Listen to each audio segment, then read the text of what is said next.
11 Virtual Hierarchy Design Principles Explained. Today, we are talking about one of the most important foundations of a great design, virtual hierarchy. Virtual hierarchy is what determines what people see first, second, or third when they look at your design.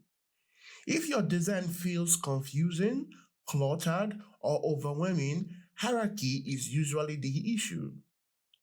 By the end of this video, you will understand the 11 principles that will immediately improve your layout or your design, whether it is a website, presentation, resume, or social media graphic. Why virtual hierarchy matters? People don't read, they scan. Your audiences look for information quickly. If your design doesn't guide them, they get confused and they may leave. But a good hierarchy, it reduces mental effort, it makes information digestible, it improves engagement and communicates faster. Design isn't all about decoration, but design is direction. It is not just about decorating, it is about controlling the flow of attention.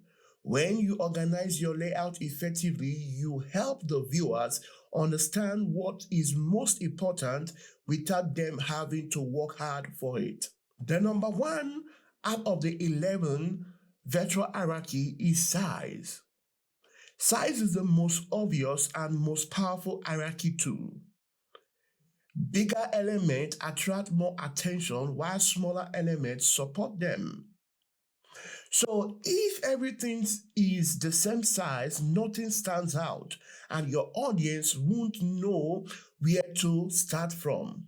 So use size to emphasize headlines, to emphasize or to highlight key numbers, to draw attention to a call to action. As I said, if everything is the same size, nothing stands out. So think of size as the volume control of your message.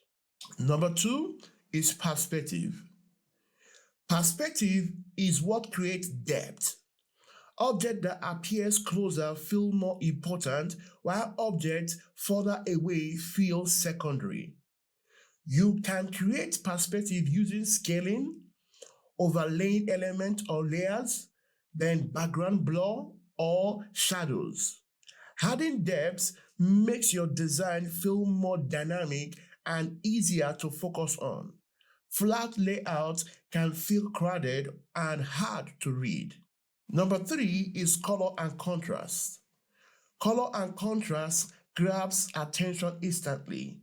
High contrast make things readable and low contrast make things invisible. You can use dark text on a light background, bright accent color against neutrals, bold highlight on mute field. If you want something noticed, increase the contrast around it.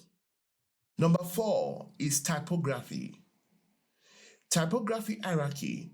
Typography hierarchy is about organizing text visually. Not all text should look the same. Your structure should typically look like this. The headline should be the largest, your subheading, the medium, and your body text should be the smallest. You can also use bolding, color, and spacing to distinguish levels. If everything is bold, nothing is bold. Let your typography breathe. Proximity. Proximity means grouping related elements together. When related items are placed close to each other, our brain automatically connects them. When they are scattered, the design feels chaotic. Number six, negative space. Negative space, also called white space, is the space around your element.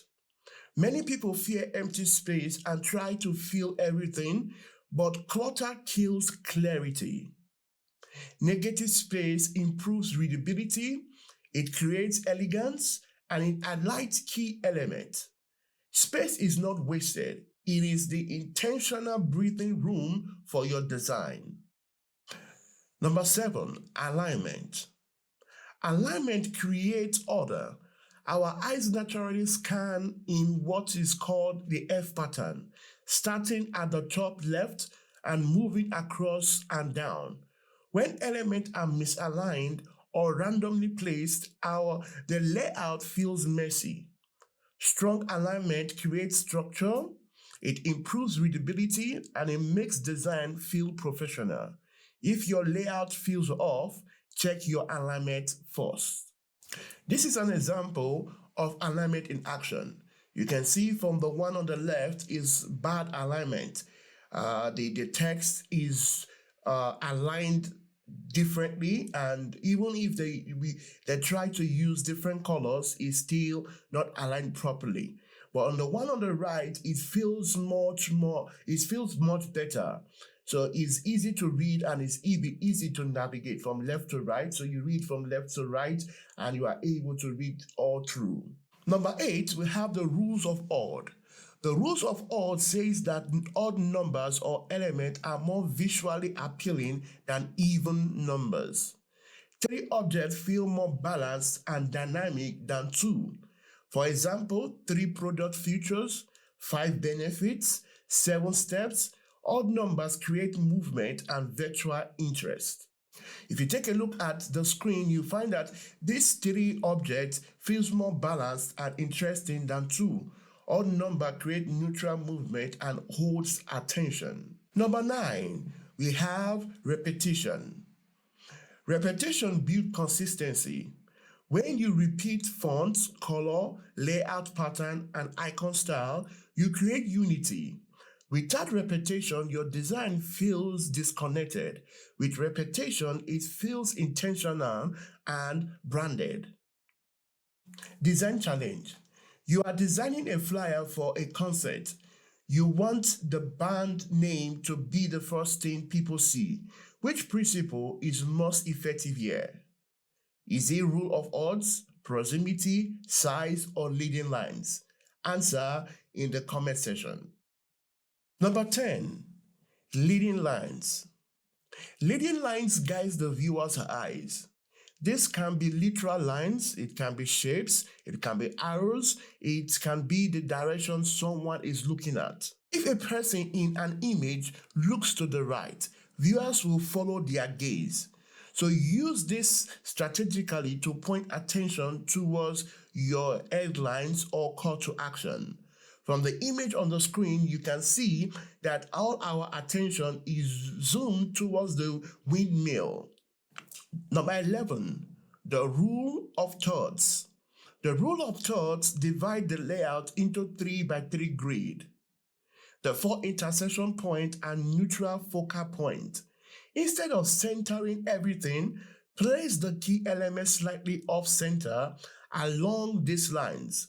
This creates balance, movement, and a more professional composition. You can use rule of third for videography, cinematography, website, graphic design, even photography. Final takeaway. These 11 principles all works together. Hierarchy isn't about adding more, it's about organizing better.